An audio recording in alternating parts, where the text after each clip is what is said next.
Hi, I'm Marsico X, and you're watching the Keith Andrew Network, a place where you can really open up and give your own honest opinions and reflect on the days and the workings of modern life. I seriously recommend that you give this a watch. Sometimes it can be fun, but sometimes it can actually be very thought-provoking. Give it a watch.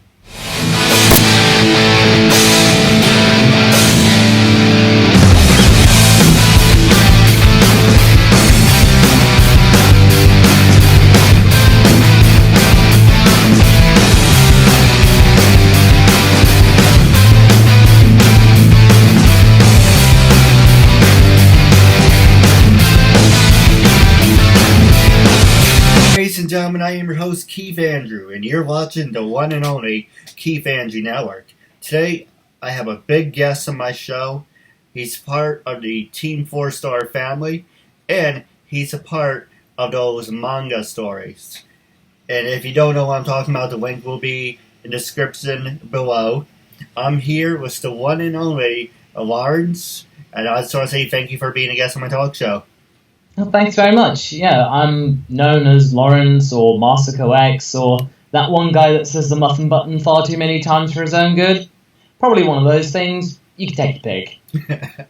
Well, like I said, I'm a big fan of yours. I watch all your work, and I mean, there's some of your episodes I didn't really. I'm gonna be honest with you. It really didn't take to me, like the female Goku.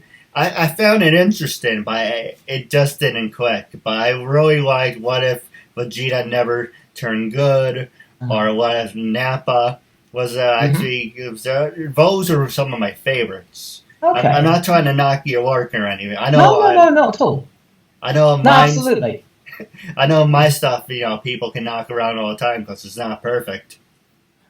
Yeah, of course. I mean, that's the beauty of a what if, because just because one does a version of a particular question, it doesn't necessarily mean that that's the only one. This is just one interpretation of what could be many. So that's what I always encourage people to do.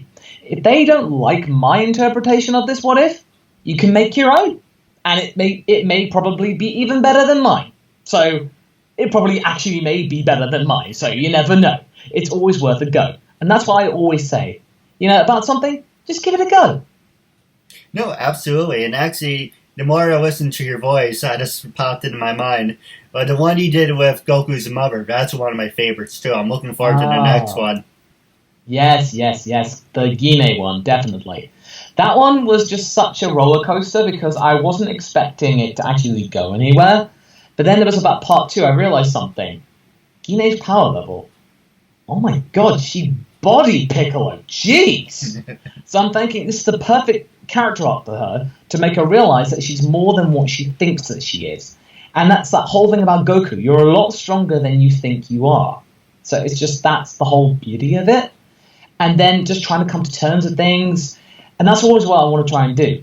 Make sure that characters have a good character arc. And once they're done with one character arc, you come up with another one. Like for my What If Broly Turned Good, for example. Yeah. He was there to have some kind of purpose and, to have his own kind of role in life and to recover his memory. And then when he realized that he was responsible for South Galaxy being destroyed, his then quest was then to try and bring it back, to fix the error that he created. And then eventually, once he's able to do that, is to be able to actually hold on to his sanity. So it's always there, bits and pieces. So it's always progression. And how you have Android 21, not the pink eating machine, but actually Cell. Yes, no, definitely, of course. That was always just one interpretation, and that's a bit of a looser one in the sense that it's like a version of Cell, but it's still a what if about how if things were done and about the nature-nurture debate about what you could do if you just raised somebody right.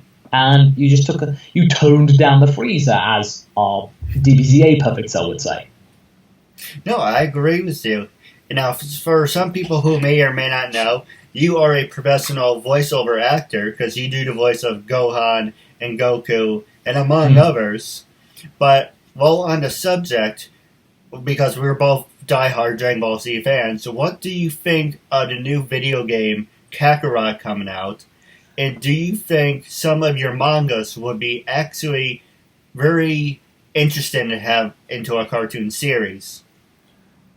Um, I think for Kakarot, it's very interesting where they're going. A lot of people initially were very worried that, oh no, it's just going to be Goku's story. But actually, there are more playable characters that you can play. I think you can play as Vegeta, you can play as Piccolo. Akira Toriyama's come on to say that he's actually going to take this time to elaborate on certain points within the plot of Early Z. So anything that he might want to add. So basically, he's George Lucasing it. Yeah. But I'm not worried about it because Dragon Ball Online's extra content is being used after a decade. It's being used in Xenoverse, it's being used in Heroes. So added lore to Dragon Ball Z, that I'll take. Because that actually might open up the world and you might be thinking, this could change everything. No, I agree with you. And what do you think? There's a lot of other ones called Axelon. And there's called the other one. I know just Axelon, where these aliens come down and they. Oh yes. And then the other actually. Ones, oh, go ahead. I'm sorry. No. Fun fact about Absalom. I actually voiced in that first episode as Goku. It was mainly just like bits and Foley here and there, but it was. I remember recording for it, and it was pretty interesting. It's just a shame it didn't work out, but still, though, Absalom is a very good example of a fan project. And I believe one recently came out called Dragon Ball Deliverance. And there's been loads of people coming up with their own versions of stuff. Then there's, of course, there's Dragon Ball Multiverse, animated by Boca de Mondo. And that one in of itself is, that's really well animated. Boko is a very good animator. Just loads of different projects that are coming out. And, R&R is just one of many. And what about, I think it was Devastation, where they look like they're fighting Namek people, but I'm not really sure. They're green monsters and whatever. Yeah, Yeah, I can't say that I've seen that one, I'm afraid. But what was it called? Dragon Ball Devastation? Yes, I definitely will send it to you. Okay, sure. No, I'll definitely take a look at that. And now, for people who have seen my show, have you seen some of my episodes? I haven't actually had been able to time because we're actually preparing. I'm getting married in a couple of months, so we've actually been doing bits and pieces of the admin stuff. And my fiance is currently traversing the rains of Africa, so we were just getting her ready up to get sent off. So I'm afraid I didn't have the time. Not a problem. Well, I send my love and wishes to you guys. And then my next thing I want to ask you is, my show is about disabilities. I do have an idea for you for off the air. But for people who want to know what my talk show is about, I usually say this in the beginning.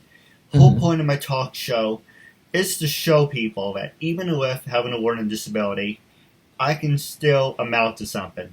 And at the same time, I'm able to turn myself into an example for people out there dealing with any types of learning disabilities and disabilities to never give up and prove people wrong. Prove to them that labels do not dictate who you are and who you're going to be.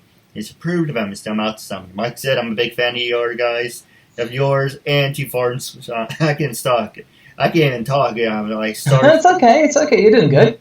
So pretty much, I'm a big fan of your work at T4 Star and 4-Star. And I would love to work with you guys. And because the show is about disabilities, my question I was going to ask you is, I'm trying to say this with a straight face because I'm thinking maybe we can come up with funny parodies about this. Have you ever thought about doing a learning disability character? Like, say, what if Goku was disabled? Well, I haven't really thought about it that way, but in terms of disabilities, I've actually had to deal with some of my own because as a child, I was having to deal with massive obesity. Yeah. So basically, I couldn't walk. I had troubles walking, and as a result, I now have a type of scoliosis of the spine. So my hips are basically, what's the polite way to say it? Let's just say they're not as good as they could be, and I probably will need replacement surgery in the next couple of decades or something like that. As well as just, some kind of mild learning, kind of issues.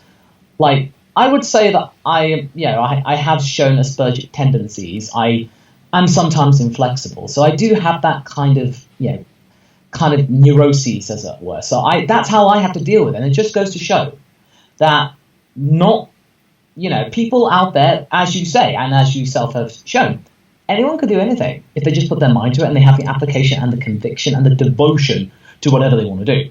So, you yourself are living proof.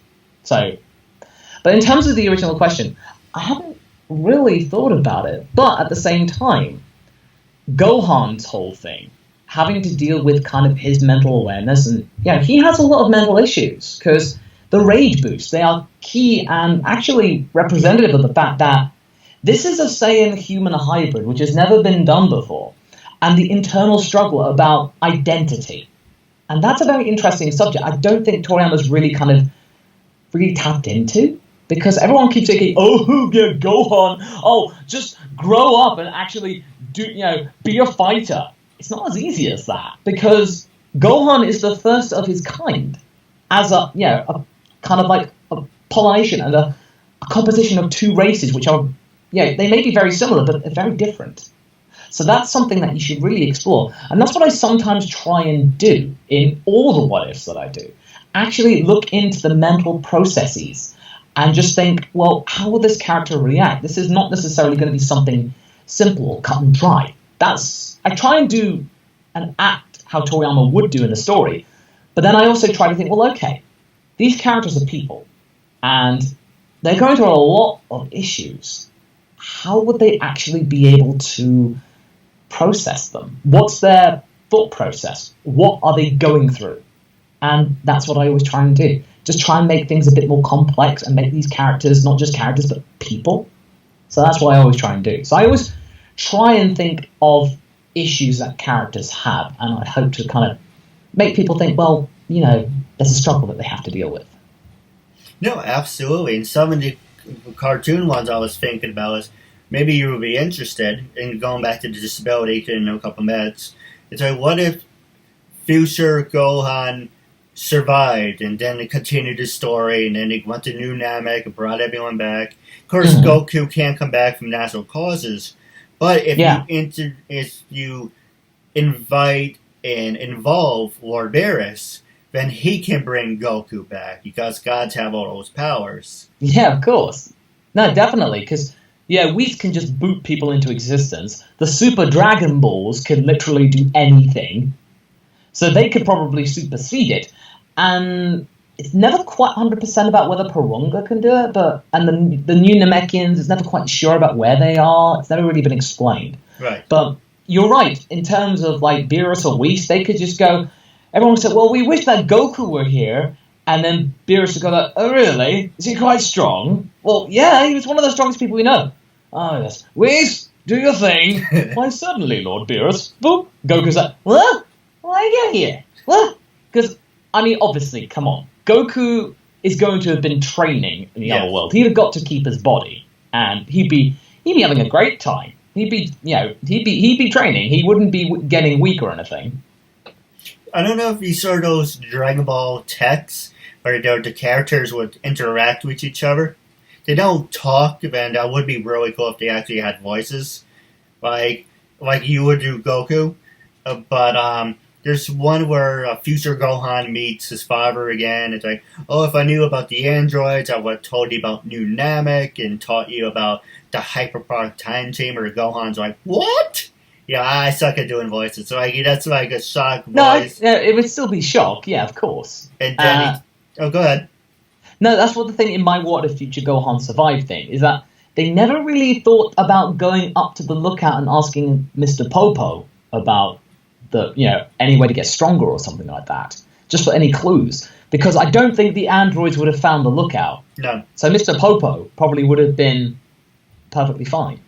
Like, I'm not sure about Korin, but the lookout, I'm pretty sure, because if you think about it, Mr. Popo, he's incredibly strong, and that's why we made Mr. Popo basically a god in DBZA, because he can take on Super Saiyan Goten and Trunks with one finger and show no effort at all.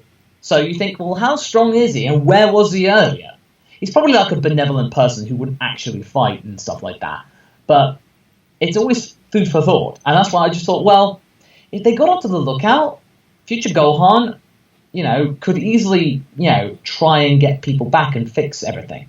They can, get strong and then get to New Namek some eventually. Now, do you think future Gohan would ever go to school and meet Videl, or would they meet anyway, but in a different circumstance?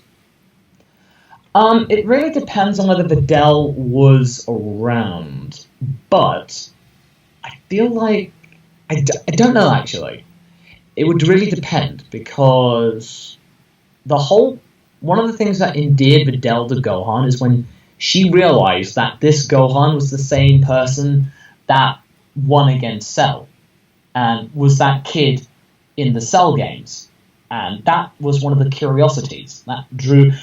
Gohan was curious to Videl. That's why the two of them crossed paths. She wanted to figure out, well, what's his deal? He's too nice. What's going on? And, the Golden Warrior and stuff like that. So she was drawn to Gohan by his... he was an enigma. No one knew about him. He just appeared. He's a brainiac. He's great at sports. This is too perfect, as it were. But the thing that kept Videl around, and this is the thing that could probably happen with a future Gohan, possibly, is that Videl found him refreshing. He was a strong, tough, smart, dependable guy. He wasn't after her for looks or anything like that, or because she had a popular dad or anything like that. It was just a breath of fresh air. And he wasn't trying anything. He was perfectly pure and good-natured and good-willed. That's why Videl... And this is kind of like why 18 and Krillin got together as well. Because 18 was a delinquent. She had no stability in her life. They were probably just like, street punks that Jiro picked up because nobody would miss them. Right. So Krillin coming by and just fighting for her no matter what, that dedication, that was something that she found interesting, and just was something that, she wanted to, she appreciated that. And then there was this shot in Super when, Krillin and Goku were training, and Krillin says, "Punch me hard, Goku," ow, and 18's tending to his, sore cheek. And she just calmly and just sedately smiles, and you think, that's it. That's what she wanted. Of course, she wants money, stuff like that. She wants to have a rich, successful lifestyle. But at the same time, she wants that peace. She wants a peaceful life, calm, something that's stable, and just this goofball of a husband. He does try, but I love him. I got a good life, and that's that.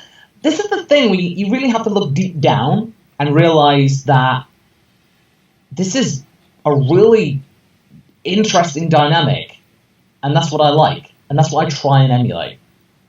No, absolutely. Now we're going to take a quick commercial break.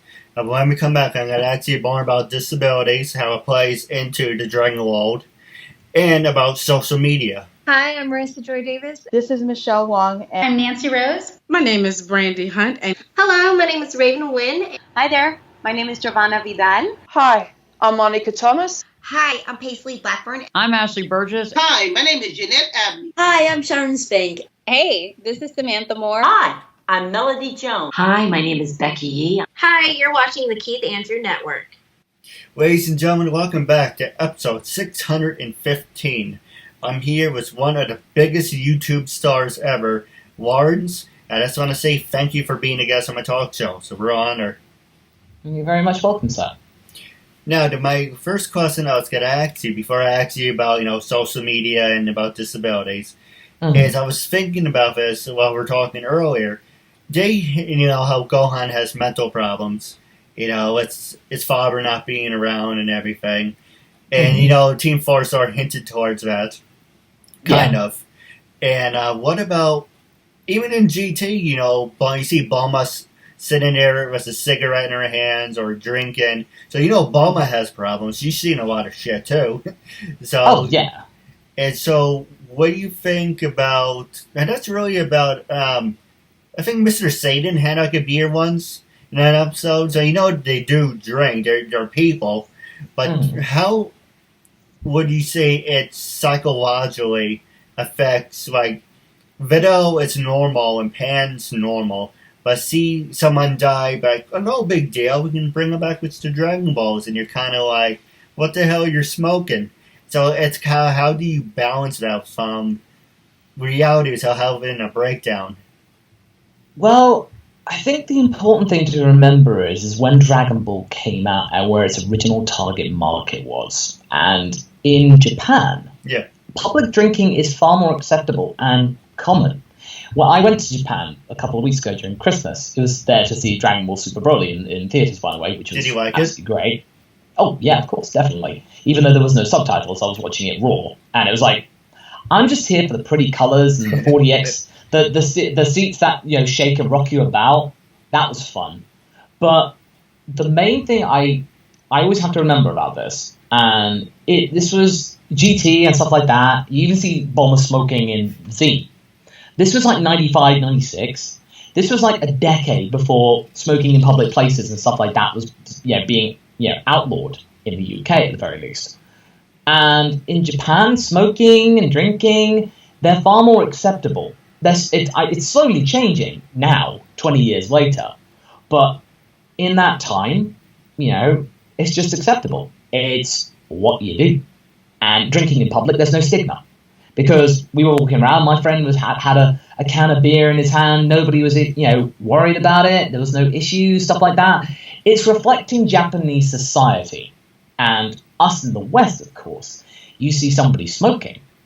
Oh, no, definitely not. And Netflix has recently gone about to say, oh, in Stranger Things Season 3 came under fire for its use of smoking, even though it was for thematic purposes and to reflect this is the 80s, that it would say that it would curb on that trend. And that's noble, but also you just kind of have to wonder about it being historically accurate. So you have to play around with that. So I think people watching Dragon Ball, they have to remember that those 3 original series came out a long time ago. For Dragon Ball, that was about 3 decades. So that's something we need to consider. In relation to what you were saying about the fact that it needs to depend on that kind of thing, I suppose really for Bulma, you got a husband who's a bit hot and cold, and I suppose really it's just, it's what your father does. So you just think, well, it's just normal, I suppose. Either that or to just make her Bulma out to be older than she actually is. Right. Something like that. But you never see her smoking super. No. You don't. We saw her in the movie, with Tampion. Oh, yes, of course, in movie 13. But in Resurrection F and Battle of Gods and in Dragon Ball Super, you don't see that. No. Of course you don't, because it's a Sunday morning cartoon. So Z and GT were at a more mature time slot, Wednesday evenings, prime time. So it was acceptable. It was more reasonable. But now as a cartoon, the only way you can get away with it is if you're One Piece. And it's there just, that's just a thing. You're not glorifying it. Sanji, that's just what he does. So that's the thing. If it's just a thing that they do, so long as they don't, linger on it too much, it's okay, I guess. It really depends, but you also have to remember, different strokes for different folks. Right. Understandable. Now, what about, do you have any plans for, your what ifs, what has to do, it doesn't even have to do with disabilities, they're maybe hinting towards it? And have you ever worked with people with disabilities? Apparently you're working with me, of course you are, but, the first question is, let me rephrase that. Have you worked with people with disabilities, and are you willing to work with people with disabilities around your cartoons, and in general? Well, first off, with disabilities, working with them, absolutely. My only criteria for working with people is, do you like what you do? And are you willing to put in the effort and the work? If so, cool. Doesn't matter. So there's no issue there. Absolutely. So long as I think you're talented and I want you on, it doesn't matter, what you are. So long as you are thrilled to work and you want to do it and you have that spark and you can work together as a team, it's all good with me. So that's as far as I'm concerned. But in terms of the stories, it hasn't really come across my radar yet, if I'm honest. But at the same time, there's a lot of things that you can easily unpack with that, and so long as you actually can go into something nuanced. So, yeah, just thinking about various things, like with future Gohan, for the next part of that, there's something that you could easily just think about, like, he has that robotic arm. Yeah. But that's not the same. It's not the same feeling, no matter how well Bulma could make it. You could have a moment of him having to just, like, take it off, or something like that, and just looking and thinking, you're having to deal with it. Just, like, trying to live without it, not be as dependable with it. Like, maybe he only puts it on for battle, and stuff like that. And during his day-to-day life, he goes about it, in that kind of way. Maybe something along like that. But in terms of the main storyline, I hadn't really thought about it. But would you have any examples? Well, for an example, look at Marvel. With the Winter Soldier, he has a robotic arm. So you kind of wonder if it does the Winter Bucky. Does Bucky really have a robotic arm over an arm, or is he cut off and he has a robotic arm? The same thing with Gohan. Like you said, you can have that element where I didn't even know he had a robotic arm. That's pretty interesting. But yeah. Oh, well, he didn't have one in the main story, but in the history of Trunks, in the original, he didn't. This was only after they were actually able to use the time chamber, come out, and be stronger, and then whoop the androids 8 ways from Sunday. But after that, when they actually had some time, and there was peace, they could actually go about, well, okay, now if I can get back to training with 2 arms, that would help. But at the same time, you'd want him to just remember that's still a PTSD moment. Yeah. Or, it's post-traumatic stress. Because, losing a limb, you don't forget that. Even if you have a robotic replacement, you don't forget that. So that's something to remember. Just because you get a robotic arm, cool, your problems go away. They don't. So that's always something to consider. And that's what I would intend to do. No, some of my ideas, like you asked me, maybe make Dragon Ball or Dragon Ball Z a little more real. I don't mean like reality, but just have that stretch of say, okay, it's fantasy, but have some reality stuff hinted in it. If I make it kind of like, you know what I mean? It's like, make it trying to pragmatic, pretty much. As in, like, something reflective of actual society. Yes. Okay. No, I get you. I'm not really good about being on the spot, but I do have some great ideas. But what about how come you guys never, if you don't mind me for asking, how come you never mentioned New Namek? If that was a possibility, you could do hundreds of stories about that and have like Cooler and Broly or other people come in and do crossovers to GT. Oh, yeah, no, of course. And that's what I think the modern Dragon Ball's doing right now, because Janemba in Fighters, they're reviving all the old movie villains, not just from Xenoverse 2, which they, of course, did that, but they're revisiting them and, kind of modifying them to reflect a modern audience, to kind of make them aware for the new generation of fans who may not necessarily have seen the original when it came out, or maybe even aware they exist. So that's something they could easily explore. And I suppose, really, for a thematic purpose, is that the only person who would even know, nobody knew where New Namek was, right. And they never needed it, because when they sent the Namekians away, you not expecting them to see them again. They were the wish was to send them away and make sure that nobody would find them. So that's the whole point, to make them invisible, effectively. Right. They could just live their life, and the Earthlings in theory could find out where they are, but no one else could. But I suppose really by the time you get to History of Trunks, no one really is around who would know. But at the same time, then you would think, well, why isn't King Kai helping? Or Supreme Kai. Or the Supreme Kai. That's the thing. I mean, I suppose really that with the Kais, their job intentionally is to go, well, we're not supposed to interfere. Right. I mean, after when the Buu Saga happened, I mean, Shin completely ignored all of that. But I suppose really it's just at the time, Toriyama probably had no idea that the Supreme Kai was even going to be a thing. That's my best guess. And I think the Bardock Special and History of Trunks weren't Toriyama stories. But I know the Bardock one is that Toriyama loved it so much he kind of wrote some of it into the Frieza Saga manga. But then it was really odd that he kind of went over it again in Minus, even though he liked the original story so much. That was weird. Toriyama's weird sometimes. And my last two for you, then we can go on to another subject. It's the new manga. It's where Goku, Vegeta, and Boo / World of Wards are finding this bowl-looking thing. And they hinted towards Vegeta knowing about the Yardrakians. I'm butchering the words. The Yardrakians. Yeah, so he knew about them before Goku did, and he knew more about them. So that would have been pretty interesting. Yeah, no, I haven't actually been keeping up with the manga. I'm intending to actually buy the manga in physical copies when they come out. So just kind of reading it in paper.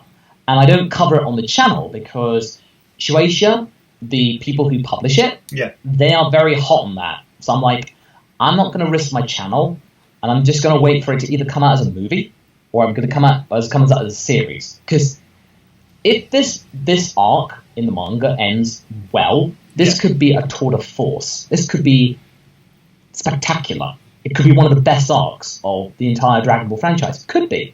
It has potential to fail, of course. It's true. And it's slipped a little bit as far as I'm aware. I've not been keeping up fully.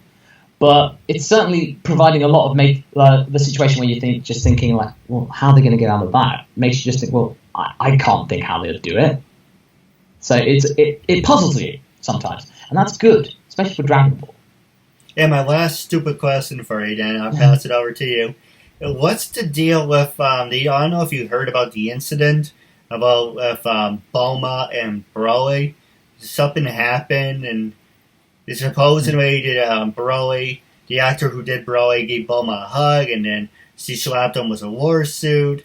And Chris Sabat and Son Timos get defensive when people ask them what happened, and then they apologize. I don't know if you're aware of any of it, or...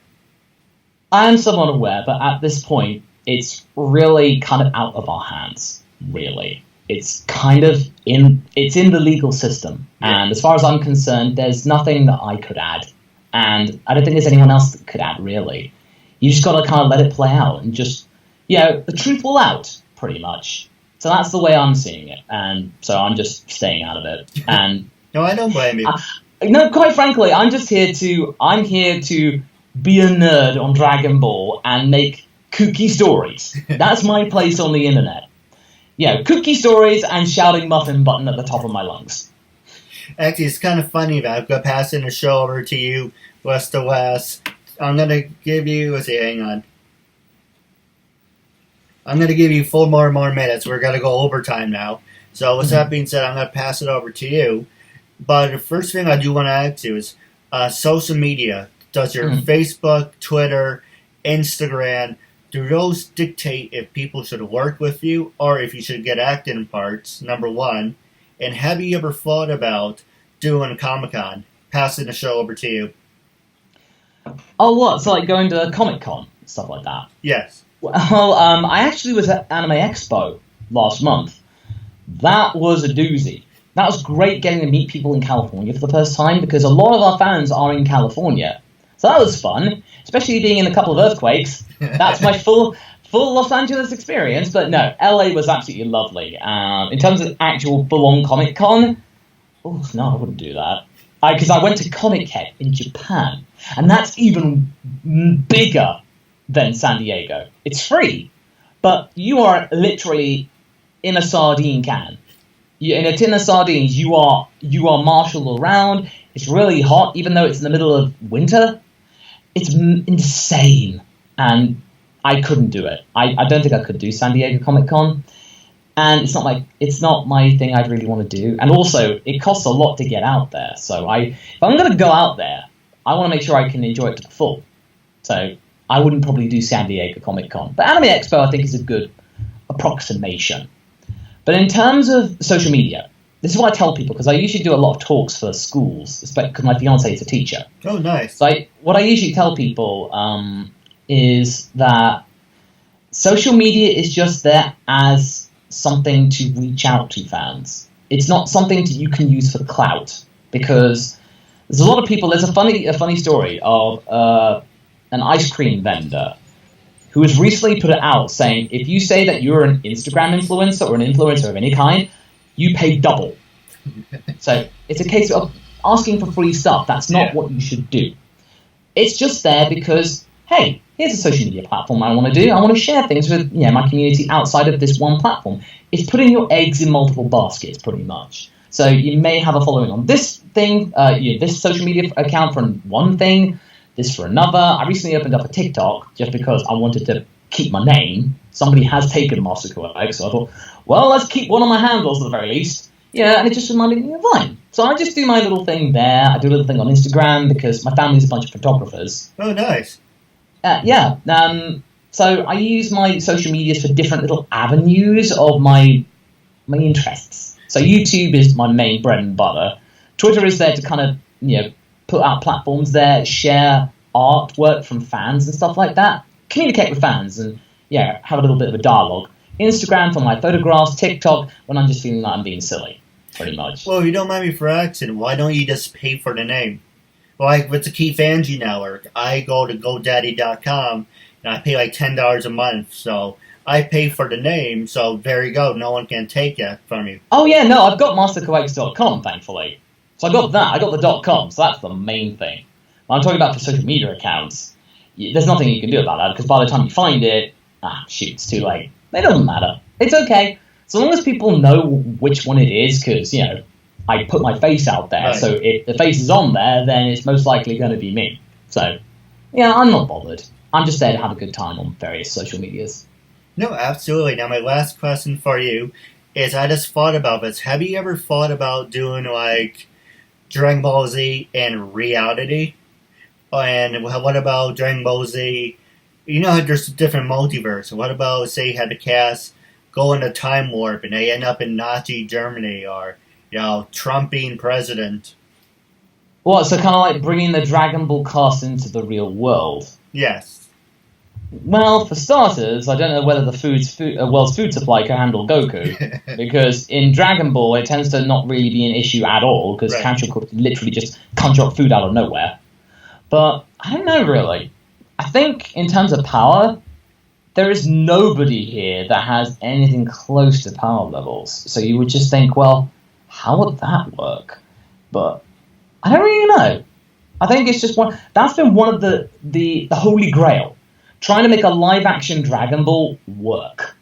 There have been various attempts. There's K&K Productions. They do Goku with a GoPro that I voice Goku on.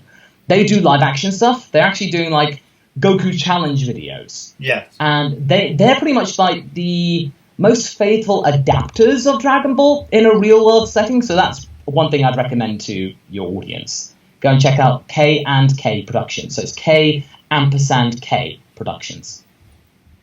And if you like Bruce Falco, I'd love to have him on my show next. I look up a lot of his music. There's one with Thor, where he comes back in I think it's Endgame or Infinity War, where he comes in and he has the Super Saiyan 3 theme, and he jumps in the air with his axe, and he has like the Super Saiyan look. It's really cool. I will send that to you. Oh, okay. I mean, Marvel can come close to it. Look at, speaking of Marvel, look at Captain Marvel. In a way, he's kind of like a Super Saiyan if you want to get that close to it. Oh, yeah, no, of course. And you know that there are Dragon Ball fans in Marvel because there's some outtakes of various poses. Like the Great Saiyan Man pose. You can see Loki doing it in the background when they're filming for The Dark World. So you can tell that they are fans, or they're at least aware of it. And, yeah, the scroll reminded me of Namekians, pretty much. And it was just like, there's a lot of nods to Dragon Ball, indirect ones. But that shot of Captain Marvel, that was a Super Saiyan. That, I'm sorry, but that was just totally that, and I loved it. But, hey, the only company I would think, my honest opinion, and I hope there's other ones too, but if Marvel can do Captain Marvel. If that makes any sense. If Marvel can do Captain Marvel, then I feel they have a chance. DC, on the other hand, I haven't really seen it. I mean, Wonder Woman was really good, but it's 50-50 on DC. But I think Marvel Comics... I think now DC have improved because they've not taken themselves too seriously anymore. Aquaman was actually pretty good. Shazam was really good. Like, you feel like, okay, they get the tone. They're not trying too hard. They're just having fun with it. And it looks like the cast are having a good time. Right. And if you can see that the cast are having a good time, that's half the battle won because the characters are invested. Like with the Spider-Man movies, the new Marvel Spider-Man movies, it looks like everyone's having a good time. Like, you feel like Jake Gyllenhaal being this character in there, Mysterio. You feel like he was really good, and you feel like this was all really well put together. So I feel like the important thing for any movie is for the cast to have a good time. And I think one thing that's really interesting me now, Fox is now owned by Disney. Yeah. Fox owns the distribution rights to Dragon Ball outside of Japan. Oh, I didn't know that. So technically, does that mean that Chi-Chi is a Disney princess? Discussion. Actually, I would love to see that video. I mean, that would probably be like a mini one. I don't think I could stretch that out to a full discussion video length, but that'd be something I could easily just tell people. Is Chi-Chi a Disney princess? Discuss. So that's just a topic of debate. But if that's true, because Fox and Disney are now working together, so isn't they kind of owned by Disney? And couldn't Disney do their own more Dragon Ball Z? I don't think it's as simple as that, because it's Fox only owning the distribution rights, not the actual property. So they have the license to distribute Dragon Ball movies. That's why they made Dragon Ball Evolution. Yeah. To keep the rights, because if you don't make a movie and you have the rights to it for 10 years, you lose them. That's why the Fantastic Four movie of 2015 came out, because Fox hadn't made one since 2005. Right. So they had to make one. So even though it wasn't the best and there was loads of conflicts, on set, they still made it and they got to keep it until Marvel just went like, yeah, okay, no. Now, wrapping up, I know a lot of fans are going to say, you have him on the show. Why didn't you ask? So, if you're okay with it, how can you plug your social media in Gohan's voice? And when I first approached you to be a guest on my talk show, I want you to be completely honest.